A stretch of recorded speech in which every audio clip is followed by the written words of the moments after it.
Hello everyone, for today's video. Andito nga kami sa My Oriental Store and Gift. Isa itong Filipino store na binabalik-balikan ko lagi kapag gusto kong bumili ng mga Filipino products sa pagluluto. Marami nga Filipino store located dito sa North Carolina, pero isa ito sa mga medyo malapit-lapit lang sa amin. Dahil ito pa lang din ang unang Filipino store na napuntahan ko. Yung iba kasi medyo malayo na sa amin at itong ang tindahan na ito ay medyo sadyain mo talaga siya puntahan. Twice a month nga lang ako napunta dito kapag naubusan lang ako ng mga Filipino products na gagamitin ko. Ang pinakasadya ko talagang bibilhin dito ay ang soy sauce at ang oyster sauce. And most of all, ang magic sarap kasi last time na pumunta ako dito, naubusan na sila ng stock. Isang beses nga nagluto ako ng chicken adobo, tapos naubusan ako ng dato puti soy sauce. So ang ginamit ko ay ang Kiko Man soy sauce. Nako, hindi ko talaga bet ang lasa. Iba talaga ang lasa ng dato puti soy sauce pagdating sa adobong manok. Lalo na pagdating sa oyster sauce, nako, nahihirapan akong maghanap. Sa Walmart, sa Food Lion at sa ibang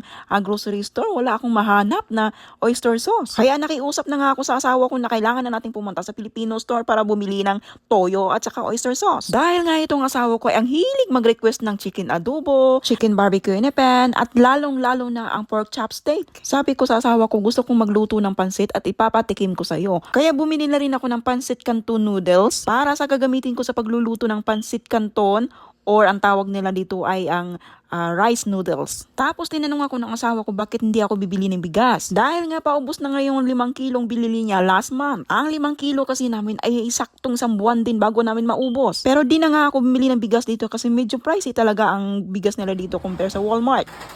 Oyster sauce, dato puti, suka, soy sauce, noodles para kay Skyler. Magluto ako ng pansit.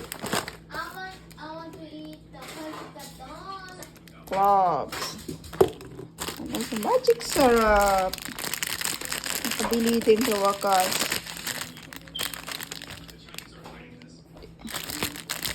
Sa wakas, nakabili din ng magic sarap. For 3 months.